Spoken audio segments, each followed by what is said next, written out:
Sir, Messi വിവാദവുമായി ബന്ധപ്പെട്ടിട്ടാണല്ലോ ഇപ്പൊ ചർച്ച മുഴുവൻ നടക്കുന്നത്. സത്യത്തിൽ ഈ മെസ്സി വിവാദം എന്താണ് എന്നുള്ളത് തന്നെ പലർക്കും മനസ്സിലായി. കാരണം അവിടെ നിന്ന് ഇവിടെ നിന്നൊക്കെ കോടികളുടെ കണക്കാണ് പറയുന്നത്. സംഭവം അർജന്റീന വരുമെന്ന് പറഞ്ഞുകൊണ്ട് കോടികൾ തട്ടിയെടുത്തതാണ് എന്നുള്ളത് നമുക്ക് മനസ്സിലാക്കാം. അപ്പോ എല്ലാ വാദങ്ങളും വരുന്നത് കഴിഞ്ഞുപോയ സർക്കാരിനെ കേന്ദ്രീകരിച്ചിട്ടാണ്. ഇപ്പോ ഇതില് പിൻ പോയിന്റിൽ നിൽക്കുന്നത് അബ്ദുറഹിമാൻ എന്ന് പറഞ്ഞിരുന്ന മുൻ മിനിസ്റ്ററാണ്. അപ്പോൾ അദ്ദേഹം ആണ് ഈ തട്ടിപ്പിന് അരങ്ങൊരുക്കിയത് എന്ന് പറയുന്നുണ്ട്. അതേസമയം തന്നെ മുൻ മുഖ്യമന്ത്രിയായിരുന്ന പിണറായി വിജയൻ പറയുന്നു AFA അയച്ച ഇമെയിലിനെ കുറിച്ച് തനിക്ക് അറിയില്ല എന്നുകൂടി പറയുന്നുണ്ട്. പക്ഷേ ഈ അബ്ദുൾ റഹ്മാന്റെ വാദം സംശയത്തിലാക്കുന്ന രേഖകൾ പുറത്ത് എന്ന് പറഞ്ഞുകൊണ്ടാണ് ഇന്നത്തെ മലയാള മനോരമയുടെ ഫ്രണ്ട് പേജ് വാർത്ത തന്നെ വന്നിരിക്കുന്നത്. സത്യത്തിൽ ഈ കോടി തട്ടിയത് ആരാണ്? എവിടെയാണ് ഇതിൽ പാകപ്പിഴ സംഭവിച്ചിട്ടുള്ളത്? യഥാർത്ഥത്തില് മലയാള മനോരമക്ക് ഒരു ചികിത്സ വേണ്ട സമയമായി എന്നാണ് ഞാൻ വിചാരിക്കുന്നത്. അതെന്താ അങ്ങനെ? അതെന്താന്ന് വെച്ചിട്ടുണ്ടെങ്കിൽ പിന്നെ കൂടാതെ ഇത് വായിക്കുന്നവർക്ക് കൂടി ചെറിയൊരു ചികിത്സ കൊടുത്താൽ നല്ലതായിരിക്കും. ഞാൻ അടക്കമുള്ളവരെയാണ് ഞാൻ പറഞ്ഞത്, ഞാൻ വായിക്കാറുണ്ട്. അപ്പൊ അതുകൊണ്ടാണ് എന്റെ ആദ്യത്തെ ചോദ്യം. ഇപ്പൊ താങ്കൾ തന്നെ പറഞ്ഞ കോടികൾ തട്ടിച്ചു എന്ന് മനസ്സിലായെന്നാണല്ലോ. ഇതിപ്പോ ക്യാമറയിൽ കാണാൻ ആളുകൾക്ക് ഇതാണ് ആദ്യത്തെ വാർത്ത മനോരമയുടെ. ഇതിൽ പറഞ്ഞേക്കണത് മെസ്സിയുടെ പേരിൽ കോടികളുടെ തട്ടിപ്പ് ഫൗൾ എന്നാണ് പറഞ്ഞേക്കണത് മനോരമയുടെ. ഇത് ഗംഭീരമായിട്ട് ലേ ഔട്ടും ഡിസൈനും ഒക്കെ ചെയ്തിട്ടുണ്ട്. അതിലെനിക്ക് അവരോട് നല്ലതുണ്ട്. പിന്നെ 126 കോടി ബും എന്നാണ് പറഞ്ഞേക്കണത്. Boom boom boom. അപ്പൊ ഓക്കെ, ആ ബും ബും ബും എന്ന് പറയുന്നത് ആരുടെ? ഞാൻ ചോദിക്കുന്നത്, പ്രജിത പറഞ്ഞല്ലോ കോടികളുടെ തട്ടിപ്പുണ്ടെന്ന് മനസ്സിലാക്കി എന്നാണ് പ്രജിതയും പറഞ്ഞത്. ആരുടെ കോടി ആര് തട്ടിയെന്ന് പറഞ്ഞത്? അല്ലെങ്കിൽ ഒരു വാചകത്തിന് കൊടുത്തിട്ട് പറഞ്ഞു, 1 രൂപ ആരുടെയെങ്കിലും നഷ്ടപ്പെട്ടതായി പരാതി ഉണ്ടോ? ഗവൺമെന്റ് കാശ് കൊടുത്തിട്ടുണ്ടോ? 100 രൂപ കൊടുത്തിട്ടുണ്ടോ? 100 രൂപ. കോടികളൊക്കെ വിട് പോട്ടെ. 100 രൂപ കൊടുത്തിട്ടുണ്ടോ? ഇല്ല. ഈ ആരുടെയെങ്കിലും കയ്യിൽ നിന്ന് ആന്റോ അഗസ്റ്റിൻ 1 രൂപ മേടിച്ചിട്ടുണ്ടോ? 1 രൂപ. വിട്. മറ്റേ 100 കോടികളൊക്കെ പിടിക്കുക, വിടളിയാ വിട്. 1 രൂപ. ഇത് യഥാർത്ഥത്തില് മനോരമയുടെ അടുത്ത ചാരക്കേസാണ്. ഏത് 4ാം ക്ലാസ് വരെയും 2ാം ക്ലാസ് വരെയും പഠിച്ച ഫൗസിയാസനും മറ്റേ മാലി വനിതകളും കൂടി വന്ന് ഇവിടെയുള്ള റോക്കറ്റ് വിക്ഷേപണം ചെയ്യാനുള്ള രഹസ്യങ്ങൾ മോഷ്ടിച്ചു എന്ന് പറയുന്ന പോലെ ഈ വാർത്ത വേണമെങ്കിൽ ഞാൻ മുഴുവൻ വായിച്ച് എക്സ്പ്ലെയിൻ ചെയ്യാം. ഇത് വളരെ ഒരു വാർത്ത എങ്ങനെ എഴുതരുത് എന്നുള്ളതിന്റെ ക്ലാസിക് എക്സാമ്പിൾ ആണ്. ഞാൻ ചോദിക്കുന്നത്, ആരുടെ പണം ആര് തട്ടി? വേണമെങ്കിൽ ഇതിൽ പറയാവുന്നത് മെസ്സി വരും എന്ന് പറഞ്ഞ് ആന്റോ അഗസ്റ്റിൻ കള്ളം പറഞ്ഞു എന്ന് പറയുമ്പോൾ വാർത്ത കൊടുക്കാൻ വേണമെങ്കിൽ അതും ചോക്കെ. അതും പറയാൻ പറ്റൂല കേട്ടോ. അതും പറയാൻ പറ്റാത്തതിൻ്റെ ഒരു കാര്യം ഞാൻ പറയാം. കാരണം വെച്ചാൽ അത് പറയാൻ പറ്റാത്ത ആന്റോ അഗസ്റ്റിന്റെ കയ്യിലിരുന്ന പണം ആന്റോ അഗസ്റ്റിൻ 126 കോടി രൂപ അങ്ങോട്ട് കൊടുത്തു. AFAയുടെ അവര് പറഞ്ഞിട്ടുള്ള ഒരു ഏജൻസി, ടൂർ ബോണ്ട്, അതൊക്കെ പോട്ടെ, പേരൊക്കെ പോട്ടെ, ടൂർ ബോണ്ട് എന്ന് പറഞ്ഞ ഏജൻസിക്ക് കൊടുത്തു. അപ്പൊ പുള്ളിയുടെ കയ്യിലുള്ള പണമാണല്ലോ പുള്ളി കേന്ദ്ര ഗവൺമെന്റിന്റെയും RBIയുടെയും സംസ്ഥാന സർക്കാരിന്റെയും എല്ലാം അനുമതി മേടിച്ചുകൊണ്ട് 126 കോടി രൂപ അങ്ങോട്ട് കൊടുത്തല്ലോ. അത് തിരിച്ചു കിട്ടിയിട്ടില്ലല്ലോ. അത് തിരിച്ചു കിട്ടാനായിട്ട് പുള്ളി ഇന്റർനാഷണൽ കോർട്ടിൽ ഇപ്പൊ ആർബിട്രേഷനിൽ നിൽക്കുന്ന കേസാണല്ലോ. ആണോ? അത്രയും കറക്റ്റ് ആണല്ലോ. അത്രയും രേഖകളുണ്ടല്ലോ. ഈ 126 കോടി രൂപയിൽ ഞാനൊരു രൂപ കൊടുത്തിട്ടില്ല. ഇനി വേറെ ആരാണ് 1 രൂപ കൊടുത്തതെന്ന് പറഞ്ഞ് എനിക്ക് അറിയാൻ പാടില്ലാട്ട് ചോദിക്കണം. ഇതിൽ ആരുടെ പണമാണ് ആര് തട്ടിയത്? ഈ മനോരമയുടെ 3 ദിവസത്തെ വാർത്തയിലും പ്രജിത ഒന്ന് പറയൂ, ആരുടെ പണം പോയി? ഒറ്റ കാര്യമുള്ള പ്രജിത പറയാൻ, ആലോചിക്കാനൊന്നുമില്ല. സമയമെടുത്ത് ഇന്നോ നാളെയോ ആലോചിച്ച് മറ്റന്നാളോ എന്നോടോ ഒന്ന് വിളിച്ചാലും മതി, ഞാൻ വരാം. എവിടെയെന്ന് വെച്ചാൽ പറഞ്ഞാൽ മതി, ഞാൻ വരാം. അതിന്റെ പ്രസിദ്ധ ആലോചിച്ച് കണ്ടുപിടിച്ച് പറഞ്ഞാൽ മതി. ഒറ്റ കാര്യമുള്ളൂ, ആന്റോ അഗസ്റ്റിന്റെ പണം ആന്റോ അഗസ്റ്റിൻ തന്നെ തട്ടിയെടുത്തു, കളഞ്ഞു. അതിന് നമ്മൾ ദുഃഖിക്കണ എനിക്ക് മനസ്സിലാവുള്ള. ഇത് ആരുടെ പണം? ഗവൺമെന്റിന്റെ പണം പോയിട്ടില്ല. ഇനി ഒരു മീറ്റിംഗ് വിളിച്ചപ്പോൾ ഒരു ചായ കുടിച്ച പണം പോയിട്ടുണ്ടെന്ന് വേണമെങ്കിൽ പറയട്ടെ. അത് വേണമെങ്കിൽ കുറച്ചും കൂടി മര്യാദയുണ്ട്, ഇതിനേക്കാളും മര്യാദയുണ്ട്. കാരണം പണം പോയിട്ടുണ്ടെന്ന് പറയാം. അല്ലാതെ ആരുടെ പണം പോയി ഒന്ന് പറഞ്ഞു. ഇനി ഈ വാർത്ത മുഴുവൻ വായിക്കണം. കഴിഞ്ഞ സർക്കാരിന്റെ കാലത്ത് മെസ്സിയെയും അർജന്റീന ഫുട്ബോൾ ടീമിനെയും കേരളത്തിൽ എത്തിക്കുമെന്ന് പറഞ്ഞ് നടത്തിയത് കോടികളുടെ തട്ടിപ്പും ചട്ടലംഘനവുമെന്ന് കായിക വകുപ്പിന്റെ അന്വേഷണ റിപ്പോർട്ട്. ഈ കായിക വകുപ്പ് സെക്രട്ടറിയുടെ സ്പെഷ്യൽ സെക്രട്ടറി എൻ പ്രശാന്തിന്റെ റിപ്പോർട്ടാണ്. എൻ പ്രശാന്തിനൊക്കെ ഒരു ദിവസം ഈ ഗവൺമെന്റ് മുടക്കുന്ന 5000 രൂപയാണ്. ഈ 5000 രൂപ മുടക്കുന്നത് ഇതുപോലെയുള്ള ഒരു റിപ്പോർട്ട് ഉണ്ടാക്കാനാണോ? ആണോ? ഈ എൻ പ്രശാന്ത് കഴിഞ്ഞ ഗവൺമെന്റ് കാലത്ത് സസ്പെൻഷനിലായി പുറത്ത് നിന്നിട്ടുള്ള ഉദ്യോഗസ്ഥനാണ്. അതൊക്കെ ശരി തന്നെ. അദ്ദേഹത്തോട് എനിക്ക് ബഹുമാനമൊക്കെ ഉണ്ടായിരുന്നു. കളക്ടർ ബ്രോ എന്നൊക്കെ അറിയപ്പെട്ട് കോഴിക്കോട് ഇരുന്നതാണ്. അന്നും എം കെ രാഘവനൊക്കെ നമ്മുടെ എന്റെ പ്രിയ സുഹൃത്ത് എം കെ രാഘവേട്ടനൊക്കെ ചില വിമർശനങ്ങളൊക്കെ ഉന്നയിച്ചിരുന്നു. അതവിടെ കിട്ടെ.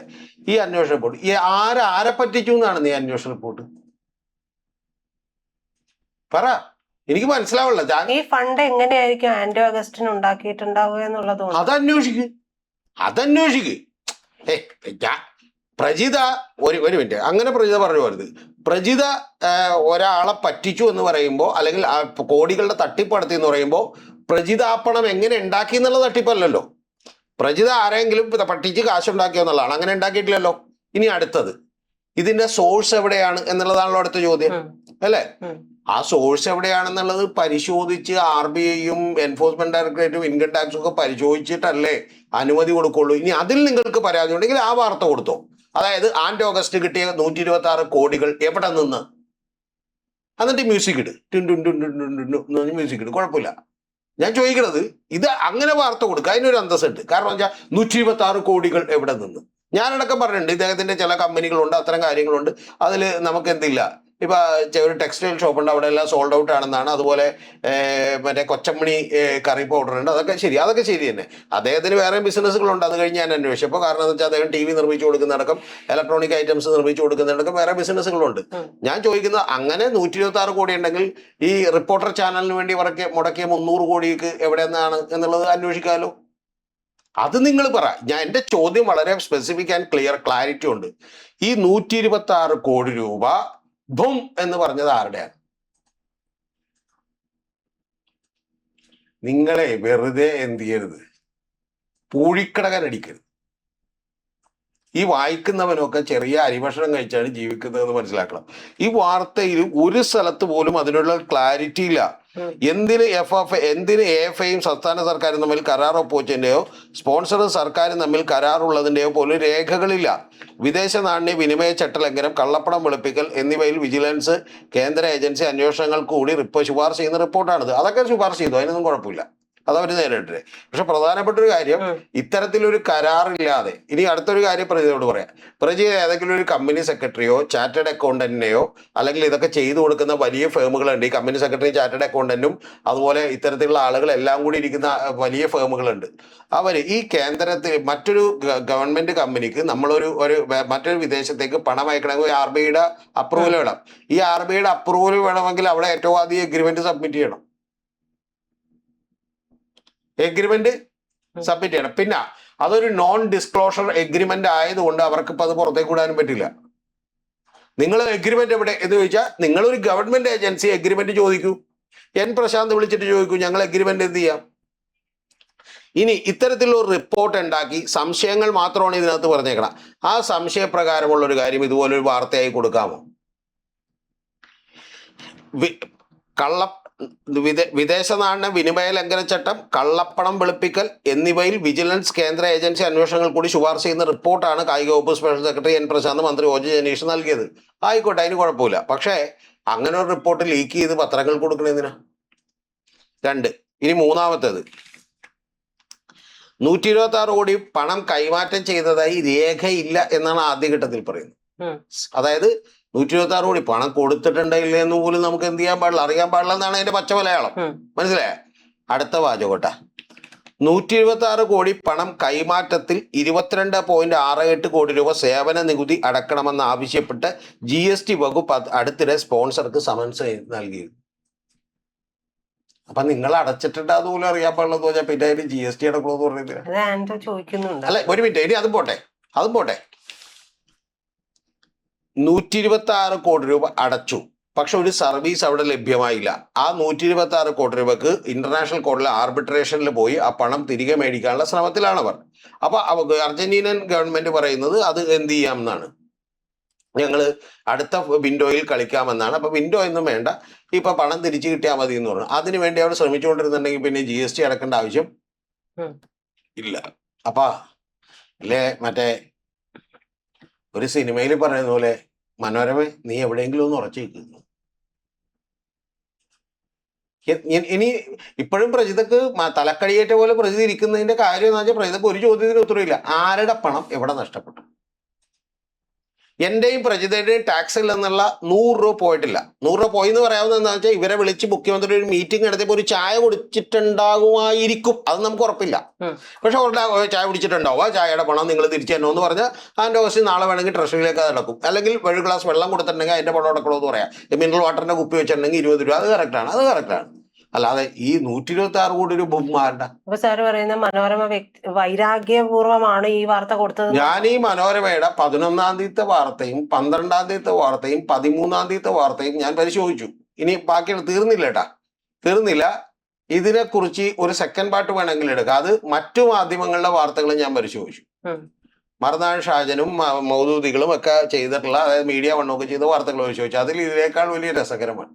അതെന്താണ്?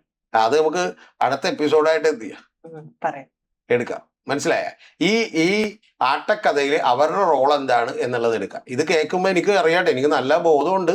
എനിക്ക് ഒരുപാട് നഷ്ടങ്ങൾ ഇതുകൊണ്ട് എന്ത് ഉണ്ടാകും. പ്ലസ് ആൻഡോ ഒരു ചായ പോലും മേടിച്ചു തരാനും ആൻഡോ മിക്കവാറും നമ്മള് റിപ്പോർട്ടർ ചാനലിന്റെ ഫ്രണ്ടിൽ എത്തിയിട്ട് തലറങ്ങി വീണാൽ പോലും അവിടുത്തെ ക്യാൻറ്റീനിൽ നിന്ന് വെള്ളം പോലും ഫ്രീ ആയിട്ട് തരില്ല, കാശ് കൊടുക്കേണ്ടി വരും. പക്ഷെ നഷ്ടങ്ങൾ ഒരുപാടുണ്ടാവും. പക്ഷെ എന്തെങ്കിലും ഒരു സത്യം പറയണ്ടാവും. ലാഭം മാത്രം നോക്കിയല്ലോ നമ്മൾ ഈ പണിയെടുക്കുമ്പോഴത്തേക്ക്. മാധ്യമപ്രവർത്തനം എന്ന് പറയുമ്പോൾ മനോരമയുടെ എനിക്ക് പറയാനുള്ളത് വല്ലപ്പോഴെങ്കിലും എന്തെങ്കിലും സത്യം. എപ്പോഴും പറഞ്ഞാൽ ബുദ്ധിമുട്ടായിരിക്കും, നമുക്ക് ഇപ്പൊ ശീലമില്ലാത്ത കാര്യമാണ്. പക്ഷെ ഇത് എന്താ ഞാൻ ചോദിക്കുന്നത്, ഈ വാർത്ത എന്താണിത്? ആരുടെ പണം ആര് പറ്റിച്ചു, ആർക്കാണ് പരാതി? അതൊരു ബേസിക് ക്വസ്റ്റ്യൻ ആണല്ലോ. ജേർണലിസം പഠിക്കുമ്പോൾ 5 W's കുറിച്ചൊക്കെ പഠിക്കണ്ടല്ലോ. ഞാൻ അതിന് ക്ലാസ് എടുക്കേണ്ട ആവശ്യമില്ല താങ്കൾക്ക്. ഞാൻ ബേസിക്കലി അങ്ങനെ പഠിക്കാത്ത ഒരാളാണ്, താങ്കൾ പഠിച്ച ഒരാളാണ്, അപ്പൊ അതവിടെ നിൽക്കട്ടെ. പിന്നെ ഞാൻ ബിസിനസ് പഠിച്ച ഒരാളാണ്, താങ്കൾ അത് പഠിക്കാത്ത ഒരാളാണ്. എനിക്ക് കൃത്യമായിട്ട് അറിയാം ഈ വാർത്ത എന്ന് പറയുന്നത് എന്തിന്റെ ഉദ്ദേശത്തിലാണെന്നുള്ളത് കൃത്യമായിട്ട് അറിയാം. ഈ എൻ പ്രശാന്തിന്റെ റിപ്പോർട്ടും എന്ന് പറയുന്നത് എന്താണെന്ന് എന്ത് ചെയ്യാം. എൻ പ്രശാന്ത് എന്ന് പറയുന്ന ഉദ്യോഗസ്ഥനെ കുറിച്ച് വളരെ നല്ല അഭിപ്രായമാണല്ലോ ഉള്ളത്. അപ്പൊ ഞാൻ ചോദിക്കുന്നത് കറപ്ഷൻ ഉണ്ടാകുമോ എന്നുള്ളതാണ്. ഞാൻ ചോദിക്കണത് നല്ല അഭിപ്രായം സെൻകുമാറിനെ കുറിച്ചും എനിക്ക് ഉണ്ടായിരുന്നു, ഇപ്പോഴും ഉണ്ട്. അദ്ദേഹം അഴിമതിക്കാരനൊന്നുമല്ല. പക്ഷെ എന്ന് പറഞ്ഞ് ചൈനയിൽ നിന്ന് കൊറോണ ഇങ്ങോട്ട് വന്നിട്ടുണ്ടെങ്കിൽ കൊറോണ ചൂട് കൊണ്ട് വെന്ത് മരിക്കും എന്ന് പറഞ്ഞ് ശരിയായിരുന്നു. പ്രജിതയുടെ ഹസ്ബൻഡിനോട് പ്രജിതയ്ക്ക് ഇഷ്ടമുണ്ടാവും, പ്രജിതയുടെ പിതാവിനോട് ഇഷ്ടമുണ്ടാവും, മാതാവിനോട് ഇഷ്ടം എന്നും പറഞ്ഞാൽ അവര് പറഞ്ഞ എല്ലാം ശരിയാവുക ഇല്ല. അപ്പൊ നമ്മൾ എല്ലാ കാര്യവും ഫാക്ട് ആയിട്ടോ. എന്റെ ചോദ്യം ഇപ്പോഴും വളരെ this is very clear and specific. ഈ 126 കോടി രൂപ ആരുടെ നഷ്ടപ്പെട്ടു? ഇനി ഇതിന്റെ അടുത്ത ഭാഗവും കൂടി പ്രിയപ്പെട്ട പ്രേക്ഷകർ കേൾക്കുന്നുണ്ട്. അപ്പോഴാണ് ഇതിന്റെ ഈ കഥയുടെ അടുത്ത ഭാഗം ചുരുളഴിക്കുന്നത്. അതായത് ഇതിന് കുറെ എക്സ്പ്ലനേഷൻസ് ഉണ്ട്. ഇത് അങ്ങനെ ആകാം ഇങ്ങനെ ആകാം എന്ന് പറഞ്ഞ എക്സ്പ്ലനേഷൻസ് ഉണ്ട്. അതുകൂടി കേൾക്കുമ്പോ എന്ത് ചെയ്യൂല. എനിക്ക് ശരിക്കും പറഞ്ഞാൽ ഈ വാർത്ത വായിച്ചിട്ട് സിദ്ദിഖിക്കയുടെ ഒരു മറ്റേ ചെറിയ ഇത് വന്നിട്ടുണ്ട്. അതെന്താ വെച്ചാൽ സിദ്ദിഖിക്ക മറ്റേ ഇങ്ങനെ ഇരിക്കുമ്പോഴേ ഒരു സെറ്റിൽ വെച്ച് മമ്മൂക്ക എടുത്തൊരു തമാശ പറഞ്ഞു. ആ തമാശ പറഞ്ഞപ്പോഴത്തേക്കും മമ്മൂക്ക അത് ഇഷ്ടപ്പെട്ടില്ല. മമ്മൂക്ക പുള്ളിയോട് പിണങ്ങി കഴിഞ്ഞപ്പോൾ എന്ന് പറഞ്ഞാൽ മമ്മൂക്ക പ്രത്യേക അരിയാണ് കഴിക്കുന്നത്.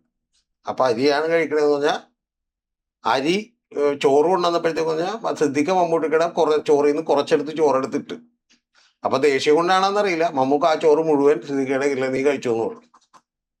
ഞാൻ കഴിക്കുള്ളത് പറഞ്ഞു. അപ്പൊ സിദ്ദിഖ വേദന മീനൊക്കെ കൂട്ടി അത് സുന്ദരമായിട്ട് അവിടെ ഇരുന്ന് കഴിച്ചു കഴിഞ്ഞിട്ട് വൈകുന്നേരം ചെന്നിട്ട് മറ്റേ ഇവര് വില്ലകളിലാണ് താമസിക്കുന്നത്. വില്ലകളിൽ താമസിക്കുമ്പോ എന്ന് പറഞ്ഞാൽ നേരെ ചെന്നപ്പോ സുലു മറ്റേ മമ്മൂട്ടിയുടെ വൈഫൊക്കെ അവിടെ ഉണ്ട്. അപ്പൊ വില്ലേജ് ചെന്ന് അപ്പൊ മമ്മൂട്ടി പിണക്കത്തിലാണ്ട. പക്ഷെ ആർക്കും മനസ്സിലായിട്ടില്ല, സിദ്ദിഖിന് അറിയില്ല പിണക്കത്തിലാതെ. അപ്പൊ സിദ്ദിഖ് ഒരു തമാശക്ക് ഒരു കോമഡി തിരിച്ചു പറഞ്ഞ് അത് പുള്ളിക്ക് ഇഷ്ടപ്പെട്ടില്ല. പുള്ളി പിണക്കത്തിലായി. സെറ്റിൽ എല്ലാവർക്കും മനസ്സിലായി. മമ്മൂട്ടിക്ക് ദേഷ്യം വന്നു. പക്ഷെ പുള്ളി തന്നെ വീട്ടിൽ ചെന്നു. അപ്പൊ മമ്മൂട്ടിക്ക് ഇറക്കി വിടാനും പറ്റില്ല. മമ്മൂട്ടി അടുത്ത് നിന്ന് പുള്ളി സാധാരണ പോലെ കഥ പറയുകയും ചിരിക്കുകയും വർത്താനം പറയുകയും അവിടെ നിന്ന് ചായ കുടിക്കുകയും സുലുവിനെ ചായ കുടിക്കുകയും ചെയ്യുന്നത്. അപ്പൊ ചോദിച്ചോണ്ടിരുന്നപ്പോ മമ്മൂട്ടി ലാസ്റ്റ് സഹിക്കിട്ട് പറഞ്ഞത് കുറെ കഴിഞ്ഞപ്പോഴേ മമ്മൂട്ടി വന്നിട്ട് പറഞ്ഞു സുലുവിന്റെ അടുത്ത്, അതായത് വൈഫിന്റെ അടുത്ത് പറഞ്ഞത്, ഞാനും ഇവനോട് സെറ്റിൽ വെച്ച് പിണങ്ങി. പക്ഷെ അത് ബാക്കിയുള്ള സെറ്റിലുള്ള എല്ലാവർക്കും മനസ്സിലായി. പക്ഷെ ഈ പൊട്ടന് മാത്രം മനസ്സിലായില്ല. അവൻ ഇപ്പോഴും ഇവിടെ ചായ കുടിച്ചോണ്ടിരിക്കുക.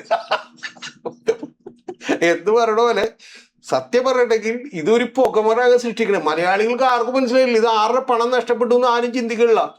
എല്ലാവരും എന്തു സംഭവം ഉണ്ടായതാണ് എല്ലാവരും എത്തിയത്. ഇവര് വിചാരം എന്ത് നമ്മൾ മുഴുവൻ പൊട്ടന്മാരാണെന്ന്. ഈ ലേഔട്ടും ഡിസൈനും ഒക്കെ എനിക്ക് ഇഷ്ടപ്പെട്ടു. അതിൽ ഞാൻ അവരെ ഹാർദമായി അഭിനന്ദിക്കുന്നു. പക്ഷെ ഈ വാർത്ത എന്ന് പറയുന്നത് മറ്റേ അൾട്രാ ബുൾഷിറ്റ് ആയിട്ടുള്ള ഒരു വാർത്തയാണ്. ഇനി ഈ വാർത്ത അടുത്ത വാർത്തയൊക്കെ വരുമ്പോൾ ഇനി പുതിയത് എന്തെങ്കിലും വന്നാൽ നമുക്ക് അന്നേരം പരിഗണിക്കാം. പക്ഷെ ഇതെന്ന് പറഞ്ഞാൽ ഒരു വാർത്തയെ അച്ചടിക്കാൻ പറ്റാത്തൊരു കാര്യം ഒരു പത്രത്തിന്റെ ഹെഡ്ലൈനിൽ അച്ചടിച്ചേക്കണേണ്. പ്രേക്ഷകർ മറന്നു പോയത് അടുത്ത എപ്പിസോഡിൽ മറ്റ് മാധ്യമങ്ങളെ കുറിച്ചുകൂടി പറയുന്നുണ്ട്.